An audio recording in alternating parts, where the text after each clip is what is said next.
আসসালামু আলাইকুম প্রিয় দর্শক। চলছে রহমত এবং মাগফিরাত এই নাজায়াতের মাস। আসলে এই নাজায়াতের মাস হচ্ছে আত্মশুদ্ধির মাস।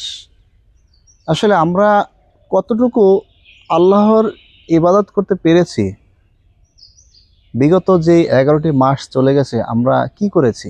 আপনি নিজের কাছে একটু প্রশ্ন করে দেখেন যে আমি বিগত যে মাসগুলো ফেলে রেখে এসেছি সেই মাসগুলোতে মহান রব্বুল আলামিনের কতটুকু হুকুম পালন করেছি, আপনি সেটা চিন্তা করেন। যদি মনে করেন যে না আমি ভুল করেছি, তাহলে অবশ্যই এই রহমত এবং মাগফিরাত এই নাজাতের মাসকে কখনোই আপনি একটু সময় অপচয় করবেন না। অবশ্যই আল্লাহর ইবাদত বন্দিগিতে নিয়োজিত থাকবেন।